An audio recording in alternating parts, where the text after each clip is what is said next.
दोस्तों नमस्कार। महात्मा गांधी की आत्मकथा का 30वां वीडियो यानी अंतिम भाग, अंतिम वीडियो प्रस्तुत करने जा रहे हैं। महात्मा गांधी की पूरी जीवनी को 30 वीडियो में समाहित किया गया है। उम्मीद है कि इसे सुनकर आप लोग राष्ट्रपिता महात्मा गांधी के बारे में काफ़ी कुछ जान समझ सकेंगे। शुरू करते हैं। आज का पाठ है गांधी खादी का जन्म। मुझे याद नहीं पड़ता कि सन 1908 तक मैंने चरखा या करघा कहीं देखा हो। 1908 तक। फिर भी मैंने हिंद स्वराज्य में यह माना था कि चरखे के जरिए हिंदुस्तान की कंगालियत मिट सकती है, और यह तो सबके समझ सकने जैसी बात है कि जिस रास्ते भुखमरी मिटेगी उसी रास्ते स्वराज्य मिलेगा। सन 1915 में मैं दक्षिण अफ्रीका से हिंदुस्तान वापस आया। तब भी मैंने चरखे के दर्शन नहीं किए थे। आश्रम के खुलते ही उसमें करघा शुरू किया था। करघा शुरू करने में भी मुझे बड़ी मुश्किल का सामना करना पड़ा। हम सब अनजान थे, अतएव करघे के मिल जाने भर से तो करघा चल नहीं सकता था। आश्रम में हम सब कलम चलाने वाले थे या व्यापार करना जानने वाले लोग इकट्ठा हुए थे।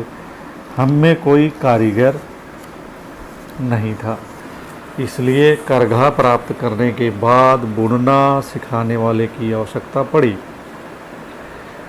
कठियावाड़ और पालनपुर से करघा मिला और एक सिखाने वाला आया। उसने अपना पूरा हुनर नहीं बताया, परंतु मगनलाल गांधी शुरू किए हुए काम को जल्दी छोड़ने वाले न थे। उनके हाथ में कारीगरी तो थी ही, इसलिए उन्होंने बुनने की कला पूरी तरह समझ ली और फिर आश्रम में एक के बाद एक नए नए बुनने वाले तैयार हुए। हमें तो अब अपने कपड़े तैयार करे पहनने थे, इसलिए आश्रम वासियों ने मिल के कपड़े पहनना बंद किया और यह निश्चय किया कि वह हाथ करघे पर देसी मिल के सूत का बुना हुआ कपड़ा पहनेंगे। ऐसा करने से हमें बहुत कुछ सीखने को मिला। हिंदुस्तान के बुनकरों के जीवन की, उनकी आमदनी की, सूत प्राप्त करने में होने वाली उनकी कठिनाई की, इसमें वह किस प्रकार ठगे जाते थे और आखिर किस प्रकार दिन दिन कर्जदार होते जाते थे, इस सब की जानकारी हमें मिली। हम स्वयं अपना सब कपड़ा तुरंत बुन सकें ऐसी स्थिति तो थी नहीं। इस कारण से बाहर के बुनकरों से हमें अपनी आवश्यकता अनुसार कपड़ा बुनवा लेना पड़ता था। देसी मिल के सूत का हाथ से बुना कपड़ा झट मिलता नहीं था। बुनकर सारा अच्छा कपड़ा विलायती सूत का ही बुनते थे, क्योंकि हमारी मिलें सूत काटती नहीं थी। आज भी वह महीन सूत अपेक्षाकृत कम ही काटती हैं, बहुत महीन तो काट ही नहीं सकती। बड़े प्रयत्न के बाद कुछ बुनकर हाथ लगे जिन्होंने देसी सूत का कपड़ा बुन देने की मेहरबानी की। इन बुनकरों को आश्रम की तरफ से यह गारंटी देनी पड़ी थी कि देसी सूत का बुना हुआ कपड़ा खरीद लिया जाएगा। इस प्रकार विशेष रूप से तैयार कराया हुआ कपड़ा बुनवा कर हमने पहना और मित्रों में उनका प्रचार किया। यूँ हम कातने वाली मिलों के अवैतनिक एजेंट बने। मिलों के संपर्क में आने पर उनकी व्यवस्था की और उनकी लाचारी की जानकारी हमें मिली। हमने देखा कि मिलों का ध्येय खुद काट कर खुद ही बुनना था। वह हाथ करघों की सहायता स्वेच्छा से नहीं बल्कि अनिच्छा से करती थी। यह सब देखकर हम हाथ से काटने के लिए अधीर हो उठे। हमने देखा कि जब तक हाथ से काटेंगे नहीं तब तक हमारी पराधीनता बनी रहेगी। मिलों के एजेंट बनकर हम देश सेवा करते हैं ऐसा हमें प्रतीत नहीं हुआ। लेकिन ना तो कहीं चरखा मिलता था और ना चरखे को चलाने वाला मिलता था। कुकड़ियाँ आदि भरने के चरखे तो हमारे पास थे, पर उन पर काटा जा सकता है इसका तो हमें ख्याल ही नहीं था। एक बार कालिदास वकील एक बहन को खोज कर लाए। उन्होंने कहा कि यह बहन सूत काट कर दिखाएंगी। उनके पास एक आश्रमवासी को भेजा जो नए काम सीख लेने में बड़े होशियार थे, पर हुनर उनके हाथ ना लगा। दिन तो बीते जा रहे थे, मैं अधीर हो उठा। आश्रम में आने वाले हर एक ऐसे आदमी से जो इस विषय में कुछ बता सकता था मैं पूछताछ किया करता था, पर काटने का इजारा तो स्त्री का ही था। अतएव कोने कोने में पड़ी हुई काटना जानने वाली स्त्री तो किसी स्त्री को ही मिल सकती थी।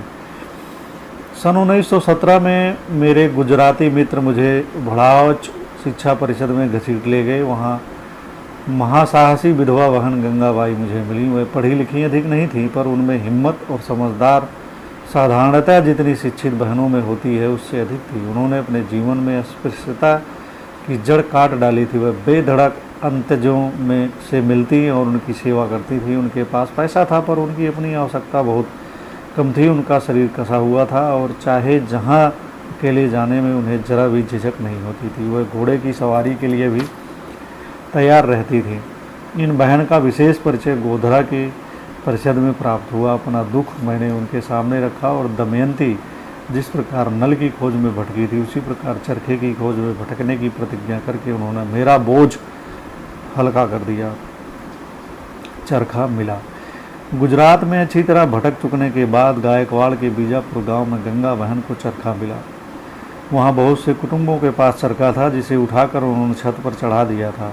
पर यदि कोई उनका सूद खरीद ले और उन्हें पूनी मुहैया करा दे तो वे काटने को तैयार थे। गंगा बहन ने मुझे खबर भेजी। मेरे हर्ष का कोई पार न रहा। पूनी मुहैया करने का काम मुश्किल मालूम हुआ। स्वर्गीय भाई उमर सोबानी से चर्चा करने पर उन्होंने अपनी मिल से पूनी की गुछलियाँ भेजने का जिम्मा लिया। मैंने वह गुछलियाँ गंगा बहन के पास भेजी और सूत इतनी तेज़ी से कतने लगा कि मैं हार गया। भाई उमर सोबानी की उदारता विशाल थी, फिर भी उसकी हद थी। दाम देकर पूनियाँ लेने का निश्चय करने में मुझे संकोच हुआ। इसके सिवा मिल की पूनियों से सूत कतवाना मुझे बहुत दोषपूर्ण मालूम हुआ। अगर मिल की पूनियाँ हम लेते हैं तो फिर मिल का सूत लेने में क्या दोष है? हमारे पूर्वजों के पास मिल की पूनियाँ कहाँ थी? वे किस तरह पूनियाँ तैयार करते होंगे? मैंने गंगा बहन को लिखा कि वह पूनी बनवाने वाले की खोज करें। उन्होंने इसका जिम्मा लिया और एक पिंजरे को खोज निकाला।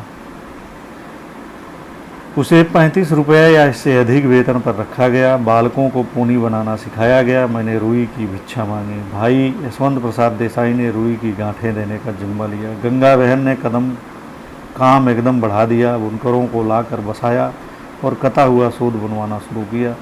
बीजापुर की खादी मशहूर हो गई। दूसरी तरफ आश्रम में अब चरखे का प्रवेश होने में देर न लगी। मंगललाल गांधी को शोधक शक्ति ने चरखे में सुधार किए और चरखे तथा तकुए आश्रम में बने। आश्रम की खादी के पहले थान की लागत फी गज 17 आने आई। मैंने मित्रों से मोटी और बचे सूत की खादी के दाम 17 आना फी गज के हिसाब से लिए, जो उन्होंने खुशी खुशी दिए। मैं मुंबई में रोगशैया पर पड़ा हुआ था, पर सबसे पूछता रहता था। मैं खादी शास्त्र में भी निपट अनाड़ी था। मुझे हाथ कते सूत की ज़रूरत थी, कत्तिनों की ज़रूरत थी। गंगा बहन जो भाव देती थी उससे तुलना करने पर मालूम हुआ कि मैं ठगा रहा हूँ, लेकिन वो बहनें कम लेने को तैयार न थी, अतएव उन्हें छोड़ देना पड़ा। पर उन्होंने अपना काम किया। उन्होंने Shri Avantika by, Shri rummy by Kamdar, Shri Shankar Lal banker की माताजी और श्री बसुमती बहन को काटना सिखा दिया और मेरे कमरे में चरखा गूंजने लगा। यह कहने में अतिशयोक्ति न होगी कि इस यंत्र ने मुझ बीमार को चंगा करने में मदद की। बेशक यह एक मानसिक अवसर था, पर मनुष्य को स्वस्थ या स्वस्थ करने में मन का हिस्सा कौन कम होता है। चरखे पर मैंने भी हाथ आजमाया, किंतु इससे आगे मैं इस समय जा नहीं सका। बम्बई में हाथ की पूनियाँ कैसे प्राप्त की जाएं? श्री रेवाशंकर झवेरी के बंगले के पास से रोज एक धुनिया तांत बजाता हुआ निकला करता था। मैंने उसे बुलाया। वह गद्दों के लिए रुई धुना करता था। उसने पूनियाँ तैयार करके देना स्वीकार किया। भाव ऊंचा मांगा, जो मैंने दिया। इस तरह तैयार हुआ सूत मैंने वैष्णव के हाथ ठाकुर जी की माला के लिए दाम लेकर बेचा। भाई शिव जी ने बम्बई में चरखा सिखाने का वर्ग शुरू किया। इन प्रयोगों में पैसा काफ़ी खर्च हुआ। श्रद्धालु देशभक्तों ने पैसे दिए और मैंने खर्च किए। मेरे नम्र विचार में यह खर्च व्यर्थ नहीं गया। उससे बहुत कुछ सीखने को मिला। चरखे की मर्यादा का माप मिल गया। अब मैं केवल खादी में बनने के लिए अधीर हो उठा। मेरी धोती देसी मिल के कपड़े की थी। बीजापुर में और आश्रम में जो खादी बनती थी वह बहुत मोटी और 30 इंच अर्ज की होती थी। मैंने गंगा बहन को चेतावनी दी कि अगर वह 1 महीने के अंदर 45 इंच अर्ज वाली खादी की धोती तैयार करके ना देंगी तो मुझे मोटी खादी की घुटनों तक की धोती पहनकर अपना काम चलाना पड़ेगा। गंगा बहन अकुलाई। मुद्दत कम मालूम हुई, पर वह हारी नहीं। उन्होंने 1 महीने के अंदर मेरे लिए 50 इंच अर्ज की धोती जोड़ा मुहैया करा दिया और मेरा दरिद्र मिटाया। इसी बीच भाई लक्ष्मीदास लाठी गांव से एक त्यज्य भाई राम जी और उनकी पत्नी गंगा बहन को आश्रम में लाए और उनके द्वारा बड़े अर्ज की खादी बुनवाई।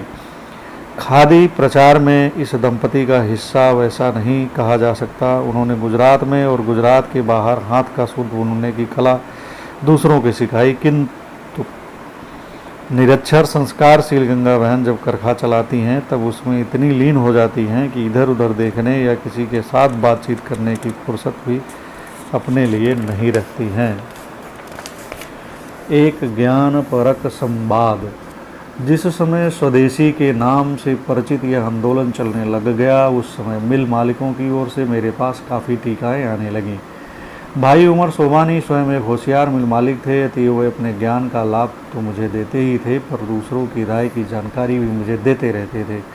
उनमें से एक की दलील का असर उन पर भी हुआ और उन्होंने मुझे उन भाई के पास ले चलने की सूचना की। मैंने उनका स्वागत किया। हम उनके पास गए। उन्होंने आरंभ इस प्रकार किया, आप यह तो जानते हैं ना कि आपका स्वदेशी आंदोलन पहला ही नहीं है। मैंने जवाब दिया, जी हाँ। आप जानते हैं ना कि बंग भंग समय स्वदेशी आंदोलन ने खूब जोर पकड़ा था, जिसका हम मिल वालों ने खूब फ़ायदा उठाया था और कपड़े के दाम बढ़ा दिए थे, कुछ नहीं करने लायक बातें भी की थी। मैंने यह बात सुनी और सुनकर दुखी हुआ। मैं आपका दुख समझता हूँ, पर उसके लिए कोई कारण नहीं है। हम परोपकार के लिए अपना व्यापार नहीं करते, हमें तो पैसा कमाना है, अपने हिस्सेदारों को जवाब देना है। वस्तु की मूल्य उसकी मांग पर निर्भर करता है। इस नियम के विरुद्ध कौन जा सकता है। बंगालियों को जानना चाहिए था कि उनके आंदोलन से स्वदेशी वस्त्र के दाम अवश्य बढ़ेंगे। वह बेचारे मेरी तरह विश्वासशील हैं, इसलिए उन्होंने मान लिया कि मिल मालिक नितांत स्वार्थी नहीं बन जाएंगे, विश्वासघात तो कदापि ना करेंगे, स्वदेशी के नाम पर विदेशी कपड़ा हरगिज न बेचेंगे। मैं जानता था कि आप ऐसा मानते हैं, इसी से मैंने आपको सावधान करने का विचार किया और यहाँ आने का कष्ट दिया, ताकि आप भोले बंगालियों की तरह धोखे में न रह जाएं। यह कर सेठ जी ने अपने गुमास्ते को नमूने लाने का इशारा किया। ये रद्दी रुई में से बने हुए कंबल के नमूने थे। उन्हें हाथ में लेकर वह भाई बोले, देखिए यह माल हमने नया बनाया है, इसकी अच्छी खपत है, रद्दी रुई से बनाया है, इसलिए यह सस्ता तो पड़ता ही है। इस माल को हम ठेठ उत्तर तक पहुंचाते हैं। हमारे एजेंट चारों ओर फैले हुए हैं, तो आप देखते हैं कि हमें आपके समान एजेंट की ज़रूरत नहीं रहती। सच तो यह है कि जहां आप जैसों की आवाज़ नहीं पहुंचती, वहां भी हमारे एजेंट और हमारा माल पहुंचता है। साथ ही आपको यह भी जानना चाहिए, हिंदुस्तान की आवश्यकता का सब माल हम उत्पन्न नहीं करते हैं, अतएव स्वदेशी का प्रश्न मुख्यतः उत्पादन का प्रश्न है। जब हम आवश्यक मात्रा में कपड़ा पैदा कर सकेंगे और कपड़े की किस्म में सुधार कर सकेंगे, तब विदेशी कपड़े का आना अपने आप बंद हो जाएगा। इसलिए आपको मेरी सलाह तो यह है कि आप अपना स्वदेशी आंदोलन जिस तरह चला रहे हैं उस तरह न चलाएं और नई मिलें खोलने की ओर ध्यान दें। हमारे देश में स्वदेशी मेल खपाने का आंदोलन चलाने की आवश्यकता नहीं है, बल्कि उसे उत्पन्न करने की आवश्यकता है। मैंने कहा, यदि मैं यही काम कर रहा हूँ तब तो आप उसे आशीर्वाद देंगे ना। सो किस तरह? यदि आप मिल खोलने का प्रयत्न करते हों तो आप धन्यवाद के पात्र हैं। ऐसा तो मैं नहीं कर रहा हूँ, पर मैं चरखे के काम में लगा हुआ हूँ। यह क्या चीज़ है? मैंने चरखे की बात सुनाई और कहा, मैं आपके विचारों से सहमत हूँ। मुझे मिलों की दलाली नहीं करनी चाहिए, इससे फ़ायदे के बदले नुकसान ही है। मिलों का माल पड़ा नहीं रहता, मुझे तो उत्पादन बढ़ाने में और उत्पन्न हुए कपड़े को खपाने में लगना चाहिए।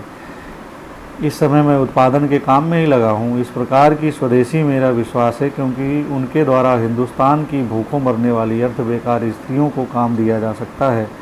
उनका काता हुआ सूत बुनवाना और उसकी खादी लोगों को पहनाना, यही मेरा विचार है और यही मेरा आंदोलन है। मैं नहीं जानता कि चरखा आंदोलन कहाँ तक सफल होगा, अभी तो उसका आरंभ काल ही है, पर मुझे उसमें पूरा विश्वास है। कुछ भी हो, उसमें नुकसान तो है ही नहीं। हिंदुस्तान में उत्पन्न होने वाले कपड़े में जितनी वृद्धि इस आंदोलन से होगी उतना फ़ायदा ही है। अतएव इस प्रयत्न में आप बताते हैं वह दोष तो है ही नहीं।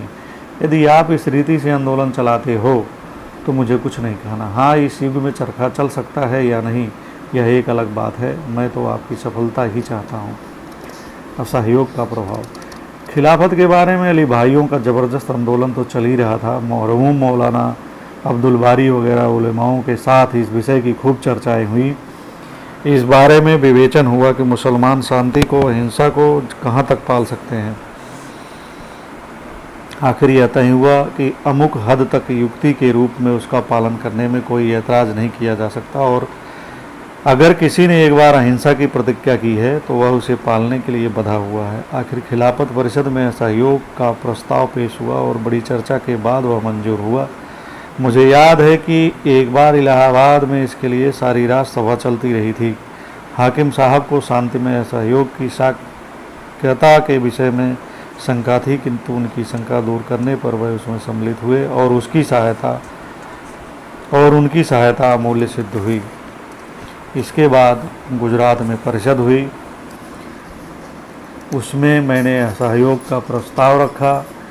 उसमें विरोध करने वालों की पहली दलील यह थी कि जब तक कांग्रेस असहयोग का प्रस्ताव स्वीकार न करे तब तक प्रांतीय परिषदों को यह प्रस्ताव पास करने का अधिकार नहीं है। मैंने सुझाया कि प्रांतीय परिषदें पीछे कदम नहीं हटा सकती, लेकिन आगे कदम बढ़ाने का अधिकार तो सब शाखा संस्थाओं को है। यही नहीं बल्कि उनसे हिम्मत हो तो ऐसा करना उनका धर्म है। इससे मुख्य संस्था का गौरव बढ़ता है। असहयोग के गुण दोष पर अच्छी और मीठी चर्चा हुई, मत गिने गए और विशाल बहुमत से असहयोग का प्रस्ताव पास हुआ। इस प्रस्ताव को पास कराने में अब्बास तैयब जी और वल्लभ भाई पटेल का बड़ा हाथ रहा। अब्बास साहब सभापति थे और उनका सुझाव असहयोग के प्रस्ताव की तरफ ही था। कांग्रेस की सहमति ने इस प्रश्न पर विचार करने के लिए कांग्रेस का एक विशेष अधिवेशन सन 1920 के सितंबर महीने में कलकत्ते में करने का निश्चय किया। कांग्रेस की महासमिति ने तैयारियां बहुत बड़े पैमाने पर थी। लाला लाजपत राय सभापति चुने गए थे। बम्बई से खिलाफत स्पेशल और कांग्रेस स्पेशल रवाना हुई। कलकत्ते में सदस्यों और दर्शकों का बहुत बड़ा समुदाय इकट्ठा हुआ। मौलाना शौकत अली के कहने पर मैंने असहयोग के प्रस्ताव का मसविदा रेलगाड़ी में तैयार किया। आज तक मेरे मसविदों में शांतिमय शब्द प्रायः नहीं आता था। मैं अपने भाषण में इस शब्द का उपयोग करता था। सिर्फ मुसलमान भाइयों की सभाओं में शांतिमय शब्द से मुझे जो समझाना था वह मैं समझा नहीं पाता था।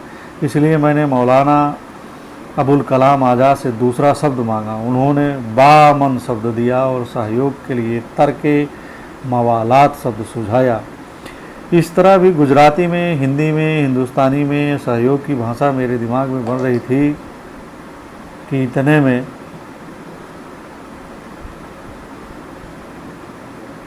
ऊपर लिखे हुए अनुसार कांग्रेस के लिए प्रस्ताव का मसविदा तैयार करने का काम मेरे हाथ में आया। प्रस्ताव में शांति में शब्द लिखना रह गया। मैंने प्रस्ताव तैयार करके रेलगाड़ी में मौलाना शौकत अली को दे दिया। रात में मुझे ख्याल आया कि मुख्य शब्द शांति में तो छूट गया है। मैंने महादेव को दौड़ाया और कहलवाया कि छपते समय प्रस्ताव में शांति में शब्द बढ़ा लें। मेरा कुछ ऐसा ख्याल है कि शब्द बढ़ाने से पहले प्रस्ताव छप चुका था। विषय विचारणी समिति की बैठक उसी रात थी, अतएव उसमें उक्त शब्द मुझे बाद में बढ़वाना पड़ा था। मैंने देखा कि यदि मैं प्रस्ताव के साथ तैयार ना होता तो बड़ी मुश्किल का सामना करना पड़ता। मेरी स्थिति दयनीय थी। मैं नहीं जानता था कि कौन प्रस्ताव का विरोध करेगा और कौन प्रस्ताव का समर्थन करेगा।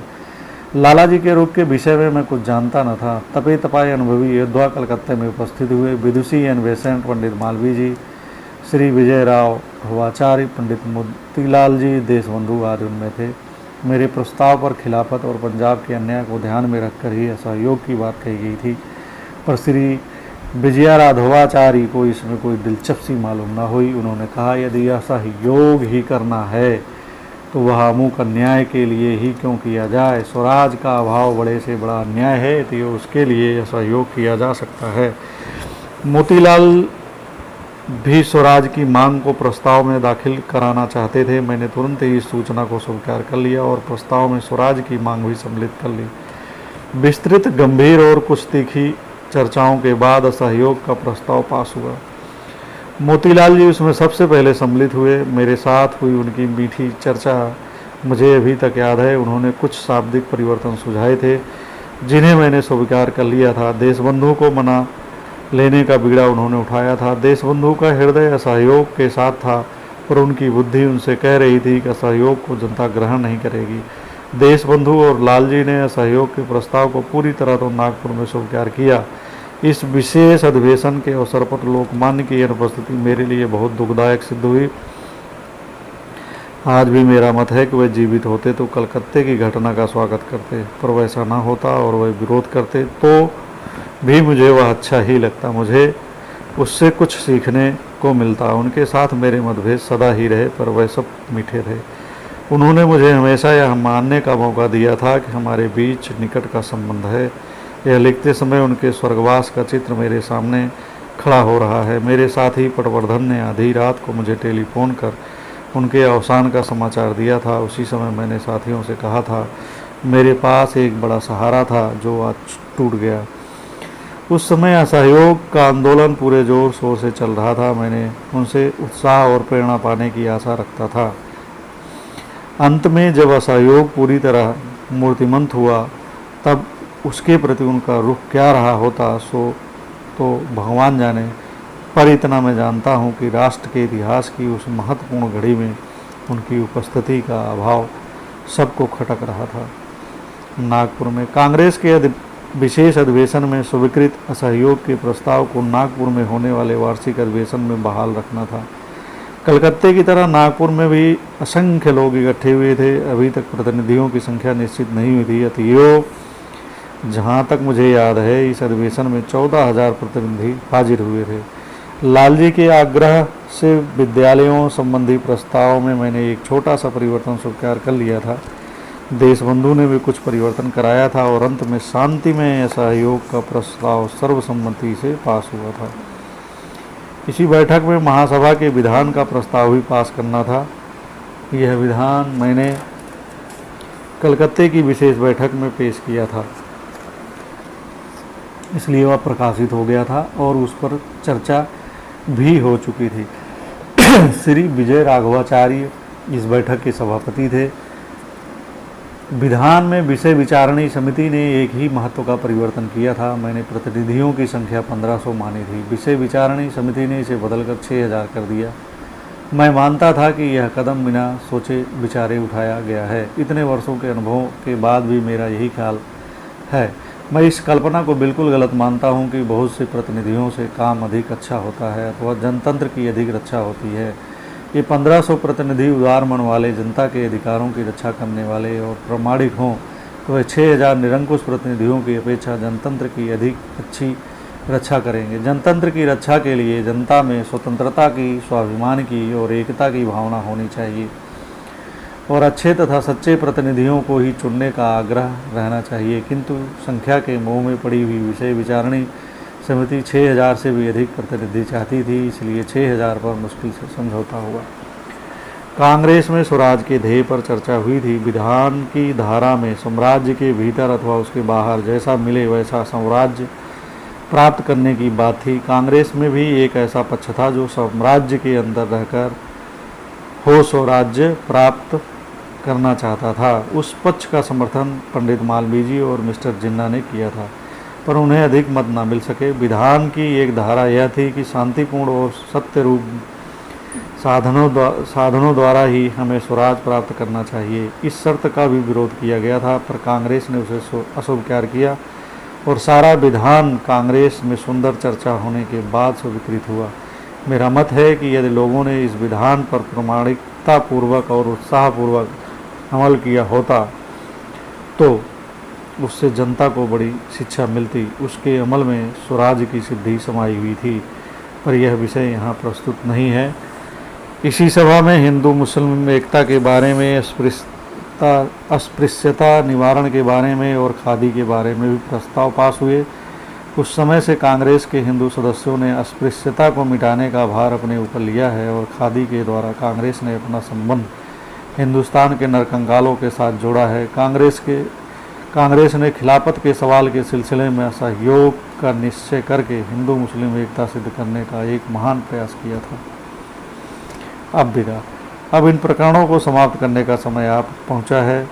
इससे आगे का मेरा जीवन इतना अधिक सार्वजनिक हो गया है कि शायद ही कोई चीज़ ऐसी हो जिसे जनता जानती ना हो। फिर 1921 में मैं कांग्रेस के नेताओं के साथ इतना अधिक ओतप्रोत होकर रहा हूँ कि किसी प्रसंग का वर्णन नेताओं के संबंध की चर्चा किए बिना मैं यथार्थ रूप में कर ही नहीं सकता। ये संबंध अभी ताज़े हैं। श्रद्धानंद जी, देशबंधु जी, लाला जी और हाकिम साहब आज हमारे बीच नहीं हैं, पर सौभाग्य से दूसरे कई नेता भी मौजूद हैं। कांग्रेस के महान परिवर्तन के बाद का इतिहास अभी तैयार हो रहा है। मेरे मुख्य प्रयोग कांग्रेस के माध्यम से हुए हैं, अतः उन प्रयोगों के वर्णन में नेताओं के संबंधों की चर्चा अनिवार्य है। शिष्टता के विचार से भी फिलहाल तो मैं ऐसा कर ही नहीं सकता। अंतिम बात यह है कि इस समय चल रहे प्रयोगों के बारे में मेरे निर्णय निश्चयात्मक नहीं माने जा सकते, अतः इन प्रकरणों को तत्काल तो बंद कर देना ही चाहिए। मुझे अपना कर्तव्य मालूम होता है। यह कहना गलत नहीं होगा कि इसके आगे मेरी कलम ही चलने से इनकार करती है। पाठकों से विदा लेते हुए मुझे दुख होता है। मेरे निकट अपने इन प्रयोगों की बड़ी कीमत है। मैं नहीं जानता कि मैं उनका यथार्थ वर्णन कर सका हूँ या नहीं। यथार्थ वर्णन करने में मैंने कोई कसर नहीं रखी। सत्य को मैंने जिस रूप में देखा है, जिस मार्ग से देखा है, उसे उसी तरह प्रकट करने का मैंने सतत प्रयत्न किया है और पाठकों के लिए उसका वर्णन करके चित्त में शांति का अनुभव किया है, क्योंकि मैंने आशा यह रखी है कि इससे पाठकों में सत्य और अहिंसा के प्रति अधिक आस्था भाव उत्पन्न होगा। सत्य से भिन्न कोई परमेश्वर है ऐसा मैंने कभी अनुभव नहीं किया था। यदि इन प्रकरणों के पन्ने पन्ने से यह प्रतीत होता है कि सत्यम बनने का एकमात्र मार्ग अहिंसा ही है, तो मैं इस प्रयत्न को व्यर्थ समझता हूँ। सत्य को मैंने जिस रूप में देखा है, जिस मार्ग से देखा है, उसे इसी तरह प्रकट करने का मैंने सतत प्रयत्न किया है और पाठकों के लिए उसका वर्णन करने के चित्त में शांति का अनुभव किया है, क्योंकि मैंने आशा यह रखी है कि इससे पाठकों में सत्य और अहिंसा के प्रति अधिक आस्था उत्पन्न होगी। सत्य से भिन्न कोई परमेश्वर है ऐसा मैंने कभी अनुभव नहीं किया है। यदि इन प्रकरणों के पन्ने पन्ने से यह प्रतीति न हुई हो कि सत्य में बनने का एकमात्र मार्ग अहिंसा ही है, तो मैं इस प्रयत्न को व्यर्थ समझता हूँ। प्रयत्न चाहे व्यर्थ हो, किंतु वचन व्यर्थ नहीं है। मेरी अहिंसा सच्ची होने पर भी कच्ची है, पूर्ण है, अतएव हजारों सूर्यों को इकट्ठा करने से भी इस सत्य रूपी सूर्य के तेज का पूरा माप नहीं निकल सकता। सत्य की मेरी झांकी मेरे सूर्य की केवल एक किरण के दर्शन के समान ही है। आज तक के अपने प्रयोगों के अंत में मैं इतना तो अवश्य कह सकता हूँ कि सत्य का संपूर्ण दर्शन संपूर्ण हिंसा के बिना असंभव है। ऐसे व्यापक सत्य नारायण के प्रत्यक्ष दर्शन के लिए जीवन मात्र के प्रति आत्मवत प्रेम की परम आवश्यकता है, और जो मनुष्य ऐसा करना चाहता है वह जीवन के किसी भी क्षेत्र से बाहर नहीं रह सकता। यही कारण है कि सत्य की मेरी पूजा मुझे राजनीति में खींच लाई। जो मनुष्य यह कहता है कि धर्म का राजनीति के साथ कोई संबंध नहीं है, वह धर्म को नहीं जानता। ऐसा कहने में मुझे संकोच नहीं होता और न ऐसा कहने में मैं अभिनय करता हूँ। बिना आत्मशुद्धि के जीवन मात्र के साथ एक के सध ही नहीं सकता। आत्मशुद्धि के बिना अहिंसा धर्म का पालन सर्वथा असंभव है। अशुद्ध आत्मा परमात्मा के दर्शन करने में असमर्थ है। अतएव जीवन मार्ग के सभी क्षेत्रों में शुद्धि की आवश्यकता है। यह शुद्धि साध्य है क्योंकि व्यष्टि और समष्टि के बीच ऐसा निकट का संबंध है कि एक की शुद्धि अनेकों की शुद्धि के बराबर हो जाती है, और व्यक्तिगत प्रयत्न करने की शक्ति तो सत्यनारायण के ने सबके जन्म से ही दी है।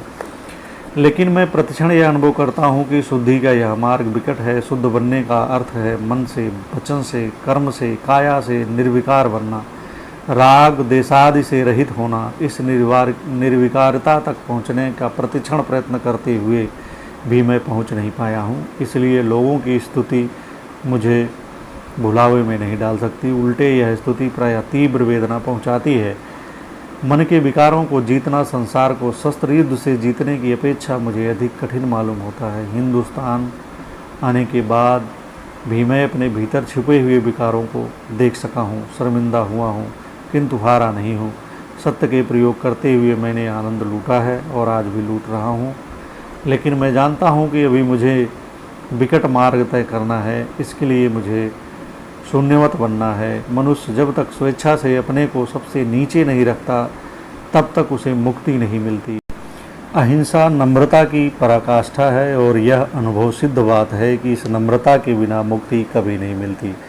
ऐसी नम्रता के लिए प्रार्थना करते हुए और उसके लिए संसार की सहायता की याचना करते हुए इस समय तो मैं इन प्रकरणों को बंद करता हूँ। धन्यवाद मित्रों। महात्मा गांधी की आत्मकथा जिसका नाम है सत्य के प्रयोग, इसका अंतिम भाग आप सबके समक्ष प्रस्तुत किया है। पूरी आत्मकथा को 30 वीडियो में प्रस्तुत किया है, जिसे आप यहाँ पर सुन सकते हैं।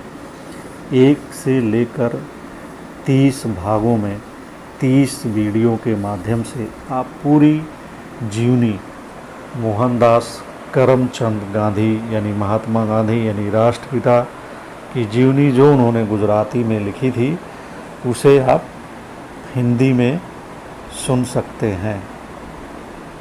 धन्यवाद। और यदि यह पसंद आए तो चैनल को सब्सक्राइब करिए, शेयर करिए, मित्रों को भेजिए ताकि वह भी इसे सुनकर इसका लाभ उठा सकें। नमस्कार, बहुत बहुत धन्यवाद, शुक्रिया, मेहरबानी।